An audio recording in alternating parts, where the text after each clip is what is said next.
Okej, endurobloggen är som sagt i Italien, vi är i Milano och vi är och intervjuar General Manager på Sherco som är Thomas Teissier, som är son till grundaren Mark Teissier. Welcome Thomas. Thank you, and thanks for being here. It's been a really nice launch. You know, Swedish market is one of the top 10 market in the world. So this is why it's important that you are here to test the product and see how Sherco is going on. So we are really happy. Yeah, and now it's a 20-year anniversary. You're quite a young brand. Yeah, it's 20 years for the trail bikes. And if we remind, for the Enduro, first bike was in 2004. So only at the end, 15 years for the Enduro. So yeah. And amazing competition-wise, amazing journey for the brand as well. Yeah, we are working hard. We are not the bigger team, but we are really enthusiastic and work hard in a smart way. That is our intention. So we do bike for racer, done by racer. So. Yeah. And you were also one of the first manufacturers to have an injection bike in the enduro segment. Yeah, you know, my father liked to take risks, and he took risks in 2003 when they started the development of the first enduro bike. At that time, the project was not to start with 250, 300 two-stroke with a carburetor and a kickstart. It was directly 450, four-stroke with injection, the first off-road bike with this. And with electric starter. And no kickstart. At that time we had kickstart. Ah, okay. And after that we have done an engine in 2006, a 254 stroke, and this was without kickstart. And since that time in enduro we have no kickstart. As I said every time, is when you go in your car in the morning. In Sweden, even it's because in Sweden it's really cold in the winter. If you need to go out from the car, doing that, it's crazy. So we just say maybe a button is better. Yeah, okay. And but what about the injections for the two-stroke? I know you were working on a project very early on to do this. For the history, the thing that we have done is we introduced the first injection two-stroke on the market. We let the French press test the bike. We have done the presentation of the bike. But after that, we say, okay, the bike is okay, it's ready, but is it exactly at the same level of the current product with the carburetor, or is it better? And the reality was that it needs time. You cannot in 2-3 years develop a system of injection that is better than carburetor. It's not possible. It takes time. So the choice that we select say, okay, how you can come on the market with a product that will be more expensive and less performant. It was our case, what we was judging.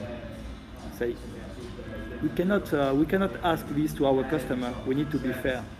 So we said, okay, let's continue with a two-stroke with carburetor, but the only two-stroke on the market with electronic power valve at this minute is a Sherco one. The only two-stroke if you want to switch 5 to 6 horsepower, it's a Sherco bike. We have different alternative bikes, and when you see the result in extreme, the bike is good. Yeah, and the Euro 5, we have time to pass the homologation. Yeah, because now all your two strokes is homologated as Euro 4. Yeah, correct. And correct. That will pass for how many years? Normally in 2024 it will be Euro 5 configuration. So in 2024, if we are not ready with Euro 5 homologation, we will not be able to sell the product. For sure there is a short period that all the brand expect where you can sell still the bike that you have in stock. But for 2024 you need to be ready. And will it be able to pass it with a two-stroke at all? With injection. With injection. Because this is clear there is the emission on the two-stroke. But we need to work on it. But also us for Euro 5 we need to work not only on the noise of the bike, but also with the noise of the engine. This is why, for example, yesterday you saw I was explaining that we changed the distribution chain on the 450. Yes, yes. Say, why they change this for the noise? But why for the noise with a big exhaust? Yeah, but it's important when we pass the homologation to not have a noise like the chain effect noise, or the distribution chain noise, or the tolerance. We have done a lot of modification last year with the machining of the gear inside the engine, just to make sure that it not make too much noise. So there is also this aspect. And the noise level is even stricter on the Euro 5. Yeah. So this is why there is a rule. We need to respect the rule. This is why all the manufacturers together we discuss and we say we need to let time, because for us Euro 4 it was engineers, not one engineer. Engineers are working on that during more than 1 year. It's a lot of time and a lot of money for a small manufacturer like us. So this is why they discuss and arrive to an agreement with a little bit more time to arrive to reach this target. Okay, good. And as you said, you're quite a small manufacturer. Mm-hmm. You produce what, like 6,000 units, or? We are about now total. Our last month of the year will be in June, so this month. Normally we expect to be at 7,500. 7,500, yeah. But still, in competition-wise, you have done very, very good in the World Enduro. You have several World Championship titles. Yeah. And how do you see the development in the enduro sport now? I think the enduro sports is losing a little bit the way. And me, I am quite young. I have 29 years old. So I don't know the race that were in the past. I am speaking with people that are older than me and explaining me what was the enduro before.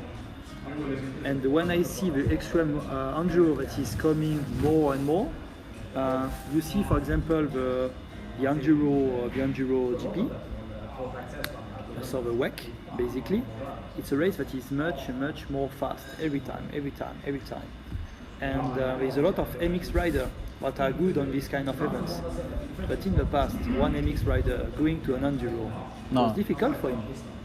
So we need to go back. Yeah, to now you can come race. as a MX rider and you can be champion. Yeah. So we need to, at the end, no one is wrong between the extreme race and the enduro. This is why we follow not two series, but two formats of race. Yeah. Because for example, in classic enduro, we do national championship and a world enduro championship. In extreme, Wade and Mario, they're not doing a championship like the West. They're doing their discipline, that is extreme race. They're doing between 15 to 18 races every year. They will at Rev Limiter, they will go TKO, they will go in Serbia. And Battle of Vikings. Yeah, exactly, because it's a extreme race. So it needs a specific rider for these kind of things, like Sun Race where you go to Le Touquet. It's a specific race. So we need to respect this discipline, and you cannot be good at all. It's very difficult. You see that the enduro sport will develop into two paths, and you will have classic enduro and hard enduro, extreme enduro, or do you think that the classic enduro will more or less disappear? I think the classic enduro is really good. It's not decreasing.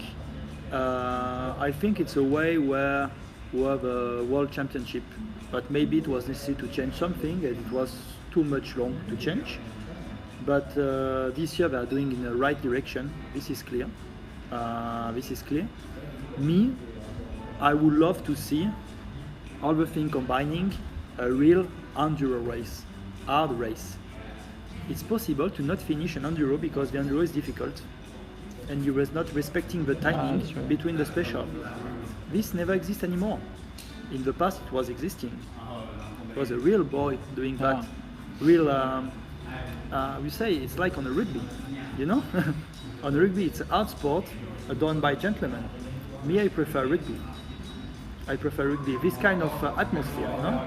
Okay, you need to do your stuff yourself. And you need to organize your day because it's a full day. You need to eat properly, and it's good value, and it's good for the kids. It's better that the kids do even MX or Trial or Enduro, and they play at the PlayStation or the Nintendo. Yeah. All these things like this. When you say like a full day, you also went to Dakar Yeah. together with the TVS. Yeah. Tell me a little bit about that product. Is it solely for marketing purpose, or is it also for R&D? And you see that in the future you will be able to actually sell that kind of machinery? Basically, the intention is we are a small brand, and you are from a country from Europe. I live in France. The reality is when people in another place of the world, but it's a virgin market, South America, Oceania, Asia, they check the product, they say the Sherco is here, the other is here. I not like, whatever, but they judge us without the weight of the history, you know? And this is why it's really important to every time to consider that is not really an advantage or disadvantage to be young. For us, it's a really advantage to be young because we have not a weight of our history, but the thing that we say is, tell me the list of all the brands in off-road that have done what we have done not in 20 years, from 2004 to now. So 2004 to 2019, 15 years, no one. No, it's incredible. No one can answer, and it's because we are working really hard, and we put our own money.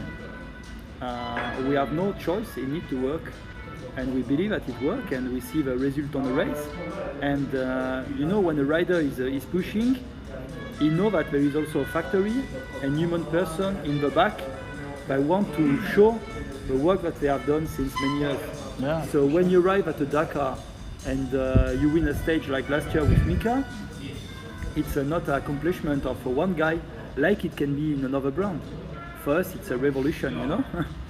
So yeah, because we are really active, because we arrive to pass this message, for example, to our main partner that is TVS. TVS is the third larger brand in India, bigger than Bajaj, for example, and they selected to work with us.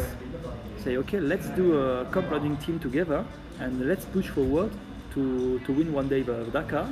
And since that time, we developed the bike. It's a fully prototype bike. We not go there to play. We took Michael Match that has done good results.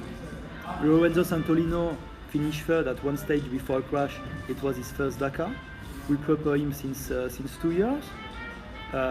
We have mechanics, we have the trucks, we have team manager. We are working hardly on the bike. In 2 weeks, you can ask to the guys, they will go in Morocco to test a fully new engine, working on the bodyworks. The problem on the Dakar, it's 30% is the rider, 30% is the team, and 30% is the bike. Yeah. And for Dakar, Yeah. as other manufacturer does, they also produce some units to sell. Is that something that you have in mind as well? Yeah, but we need to work on the development on the bike, and once we'll be ready, sure about the power of the bike, the reliability of the bike, and also make sure that the customer can have the spare parts and that we can deliver the service. Yes, we'll have you this, need the infrastructure. Of yeah, course, it's necessary to have the infrastructure because selling the product like it is, it's easy for us, but we need to keep in mind, and in Sherco, we think the product is one thing, but what we do for the after sales, spare parts delivery, technical assistance. We need to have in our portal B2B, the guy need to be able to order spare parts. Of course. It's all these things, because doing a bike is nothing of a job. You need to do all the things around. It's a big job. And when it comes to new customers, what is your way of working with new customers? I know that you have some 50cc mopeds. 50cc moped is much more for west part of Europe. For example, Spain, France. There is Germany, Italy. For all these markets. For all this market, it's necessary to have 50cc, and it helps our dealer. After, it's quite easy. If you need to do a kids bike, like 85 or 65, Yeah, you need in to order do- to get younger Yeah. customers to Yeah. the brand. In this case, you need to do an engine, but also all the cycle parts. So it's a big job and big investments. Okay, I understand. So we will do, but not now. Okay. The thing that we need to do now is we need to do a proper range with well actualized every year. We have 4 engine block and we have a 6 engine capacity. Ah, okay. So we have a 125, we have 250 300 two-stroke, 250 300, 250 two-stroke, 300 two-stroke, 250 four-stroke, 300 four-stroke, 450, and we added the 500, 7. 7. And Amazing. this need to be actualized every year. And where will Sherco be in 5 years' time? I hope on the sky. To be honest, it depends how we arrive to have a good person with us. Like in Sweden, we had a really good partner in Sweden. They make a transition. With example with Thomas Teissier, it's a really good transition, really good way to improve, to have good model and good staff. The key before to find dealer or customer is human resource. Yeah, true. And we need to find these people that will go and pass this message to the entire world. Yeah. Okay, I wish you good luck. Yeah, thank you. Okay. Thank you.